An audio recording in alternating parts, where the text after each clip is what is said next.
Não importa quantos monstros eu já analisei neste canal, sempre tem algum que acaba me surpreendendo. E a traseira dessa besta indestrutível tem uma característica que a torna muito especial. Bom, na verdade ela tem duas coisas únicas no mundo dos smartphones. Estamos falando do novo Ulefone Armor 30 Pro, e ele tem uma versatilidade que eu nunca tinha visto antes em outros smartphones robustos. E além disso, se você é do tipo que gosta de um áudio potente e não quer carregar uma caixa de som Bluetooth, já adianto que com esse Armor 30 Pro você não vai precisar disso, porque ele já vem com isso incorporado. Como sempre nesses mini documentários sobre smartphones, vou submetê-lo a testes rigorosos para que vejam do que ele é capaz. Mas, por enquanto, vamos começar com o unboxing. Como a Ulefone já nos acostumou, vem com uma película de vidro temperado, também um carregador de carga rápida de 66 watts e um cabo USB-C para USB-C. Na verdade, bem robusto, daqueles que duram a vida toda. Além disso, também vem com uma alça para poder carregá-lo, por exemplo, presa a uma mochila. E agora sim, aqui está o novíssimo Ulefone Armor 30 Pro. Este smartphone bem curioso, que traz duas telas com funções completas. Pesa um pouco mais de meio quilo, então não é para qualquer bolso. E é construído em borracha, também em metal e vidro. Ambas as telas têm, na verdade, Gorilla Glass 5. Percebe-se que ele foi feito para ser indestrutível, especialmente contra quedas. E também as telas, como vocês já estão vendo, têm uma borda para que na hora de apoiar o aparelho, não importa de que lado seja, elas não encostem em nenhuma superfície. Além disso, o módulo de câmeras é impressionante. Na verdade, bem no meio tem aquele alto-falante enorme. E aqui vocês estão vendo a tela secundária. E é uma tela que vocês podem usar como principal, mas também com várias funções, por exemplo, funções estendidas em relação à tela maior. Sem dúvida, o design, principalmente essa parte traseira, chama muita atenção. Onde quer que você tire ele, com certeza vai atrair todos os olhares, porque é realmente diferenciado. E vamos para as portas. Mais abaixo, como vocês já estão vendo, tem um microfone, uma entrada USB tipo C 2.0, tudo muito bem protegido com borracha. Ali ficam os furos para a alça. E este seria uma espécie de botão de câmera que fica nivelado com essa moldura metálica. É um laranja bem chamativo, com uma certa textura. Por outro lado, tanto o botão de desbloqueio, que inclui leitor de impressão digital para desbloquear, quanto os botões de volume, com outro tipo de textura, ficam salientes na moldura, são teclas que você sente que balançam um pouco sob a ponta do dedo. Na parte de cima, teria outro microfone, uma porta infravermelha, esse entalhe que é para colocar certos acessórios da marca, e também, obrigado por continuar incluindo, uma entrada de áudio de 3,5 milímetros. Infelizmente, hoje em dia, poucas marcas continuam colocando isso. E na outra lateral temos esse compartimento para cartões. Você pode adicionar 2 cartões chip e um micro SD de até 2 terabytes de capacidade. E reparem, nessa faixa de borracha amarela. Ele conta com proteção contra poeira e água, IP69. E aí, qual é a diferença entre IP69 e IP68? Pois é que o IP69 suporta jatos de água sob pressão como os dessa cachoeira. Também teria um botão personalizável ou botão de ação, como alguns chamam, e além disso, esse dock magnético onde você pode instalar vários acessórios bastante profissionais da marca Ulefone. Veja como fica na mão. Ele é grande e não serve para todas as mãos, mas quem gosta desse tipo de smartphone vê algo diferente nele, especialmente considerando, como mencionei, a traseira. Muito bem, vamos falar das telas, no plural. O brilho da tela maior é um pouco deficiente, e acontece o mesmo com a tela secundária, a menor. Não são os melhores brilhos que já vi neste canal. A tela principal tem 6,95 polegadas Full HD+, até 700 nits de brilho. Além disso, tem 10 bits e até 120 Hz. Aliás, ambas as telas contam com tecnologia IPS. Quanto à tela pequena, ela tem 3,4 polegadas. Resolução de 412 x 960 e um brilho máximo de 600 nits. Além disso, a frequência cai para 60 Hz. Quanto à tela principal, eu recomendo sempre deixar no 120 Hz, já que pode ser ajustada para 60, 90 ou automático. Mas levando em conta a bateria tão grande que ele tem, sobre a qual vou falar depois, eu recomendo deixar sempre em 120 Hz. Ah, e a personalização da tela secundária está em inglês. Espero que em próximas atualizações a Ulefone adicione o espanhol. E é que a tela menor pode ser usada tanto como tela principal, também pode ser usada como tela anexa, ou seja, uma espécie de tela auxiliar, ou até mesmo como uma tela estendida. Acredito que futuramente a Ulefone incluirá mais funções extras, ou pelo menos é o que espero. Mas saibam que ambas as telas podem ser usadas de forma absolutamente independente, assim como podem ser vinculadas uma à outra. E o funcionamento de uma pode influenciar a outra. E vocês já estão vendo que este Ulefone Armor 30 Pro detecta quando você está segurando o telefone de um jeito ou de outro e acaba ligando uma ou outra tela. Não é o mais rápido, mas recomendo cadastrar sua digital de diferentes formas para desbloquear o aparelho rapidamente.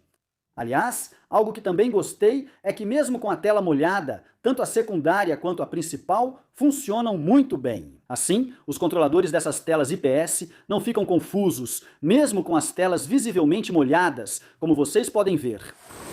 Sobre a qualidade das telas, como já perceberam, não são as melhores para multimídia, mas são suficientes. Estamos acostumados às telas OLED, com cores muito mais vivas, mas o bom dessas telas IPS é que não tem PWM, portanto, podem ser usadas por mais tempo sem causar dor de cabeça ou irritação nos olhos. Além disso, você pode fazer isso com uma tela de quase 7 polegadas, ou com uma que não chega a 3,5, você escolhe. E bem, vamos passar para uma parte que me deixou impressionado, que é a do áudio. E é que o alto-falante deste Ulefone Armor 30 Pro soa como um alto-falante Bluetooth independente. Vocês vão ver, ou melhor dizendo, vão ouvir por si mesmos. Vou comparar com este Vivo X200 Ultra, que é um dos melhores smartphones que existem atualmente, e que eu fiz o review aqui no canal. Antes de tudo, se vocês querem melhorar o som, ativem o modo Hi-Fi. Eu recomendo, e agora sim, aqui está o teste de áudio.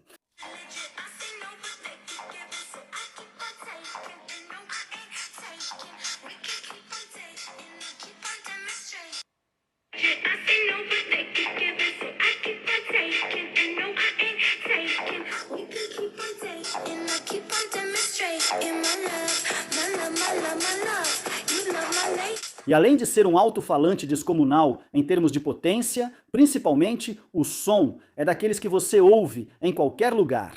Como vocês podem ver, ele tem luzes RGB que são extremamente personalizáveis, vocês vão ver depois. E algo que também gostei e achei muito curioso é a função de drenar a água. E com esse aplicativo que já vem pré-instalado, como vocês podem ver, a água pula como se fosse uma espécie de pipoca. Principalmente por causa da vibração que sai desse grande alto-falante e acaba removendo todas as gotinhas de água que ficam nessa tela protetora que o alto-falante tem.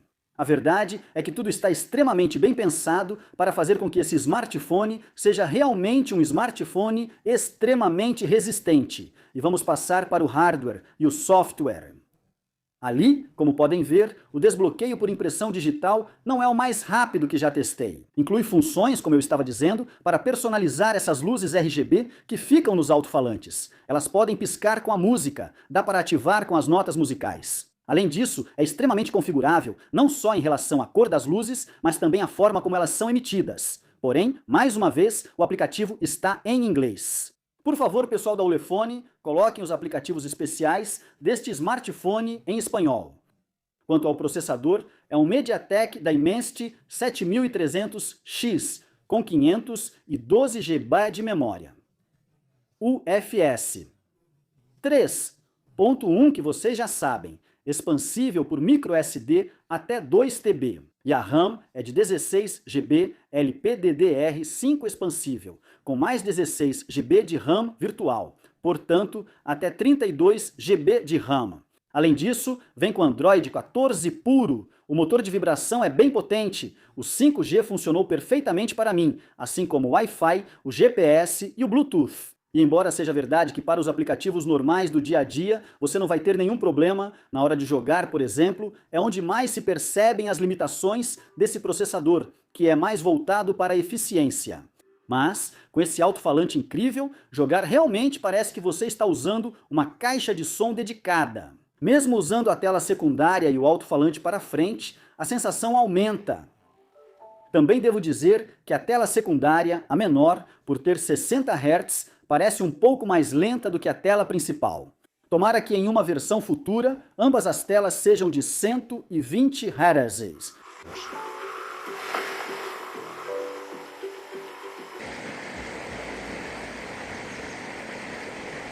Em relação ao quesito das câmeras, o módulo parece realmente bom, mas de todos os aspectos, é o que menos me agradou. No papel, parece impressionante. Câmera principal de 50 megapixels, ultra angular de 50 megapixels. Câmera noturna de 64 MP, que foi o que mais gostei. Selfie de 32 MP. O 4x. E tem alguns modos que não são nada mal, como o modo Pro, que integra um tempo de exposição de até 16 segundos, um dos mais altos entre os celulares robustos que já vi aqui no canal. Agora vamos para as amostras. E como vocês já estão vendo, a realidade é outra, mas como vocês devem entender, não é um smartphone voltado para a fotografia.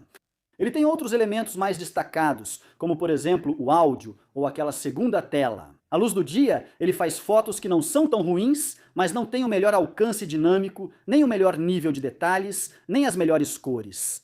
Enfim, se você comprar esse smartphone, que não seja pelo seu conjunto fotográfico. Vídeo com esse titã de tela dupla. Esta seria a resolução Full HD a 30 quadros por segundo. Assim seria a sua estabilização e assim soariam seus microfones. Em nenhum dos modos, ele permite gravar a 60 quadros por segundo. E esta seria a sua qualidade máxima, ou seja, 4K a 30 quadros por segundo. Embora nessa opção, o estabilizador eletrônico de imagem seja desativado por padrão.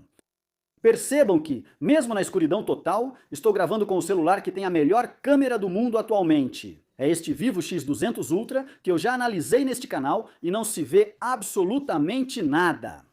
Não há nenhum único resquício de luz. Por outro lado, graças à câmera de visão noturna desta fera da Ulefone, dá para ver absolutamente tudo, como vocês já podem ver, além de ter um nível de detalhe bastante decente. E vamos falar da bateria deste Ulefone Armor 30 Pro. Isso sim eu gostei. 12.800 mAh com carregamento rápido e carregador. Incluído, na verdade, dentro da própria caixa de 66W, mas não tem carregamento sem fio. Mas devido a esse processador, que não é muito potente e é extremamente eficiente, você pode ter uma bateria que dura mais de 3 dias sem nenhum problema. Mesmo se você não é do tipo que usa muito o celular e não vai exigir muito desse alto-falante, pode chegar até 5 dias de autonomia. E agora, vamos ao ponto mais importante, ou um dos mais importantes, que é o preço. Quanto custa esse Ulefone Armor 30 Pro? Como vocês já estão vendo, R$ 516,99. Além disso, inclui um brinde, que é uma espécie de adaptador tático. E vocês já sabem como o preço desses smartphones costuma variar. Não sei quando você vai assistir a este vídeo, mas provavelmente agora o preço está ainda mais baixo. De qualquer forma, o link está aí embaixo na descrição do vídeo. E qual é a minha conclusão? Vocês já sabem que aqui no canal eu adoro testar smartphones diferentes, essas monstruosidades. Na verdade, eu tenho uma lista com esses smartphones indestrutíveis. E eu adoro isso porque, diferente dos outros smartphones, eles se dão a liberdade de inovar, de fazer coisas diferentes. Evidentemente, não é um smartphone para todo mundo, mas se você chegou até essa parte do vídeo, provavelmente se interessa por esse tipo de smartphone, ou pelo menos pelos cenários onde gravei este vídeo. Se inscreva se ainda não for inscrito e deixe um like para que eu continue gravando vídeos diferentes dos demais. E agora sim, você já sabe, qualquer coisa é só deixar aí embaixo nos comentários, que como você sabe, eu adoro ler vocês. E a gente se vê no próximo vídeo. Um abraço e até breve.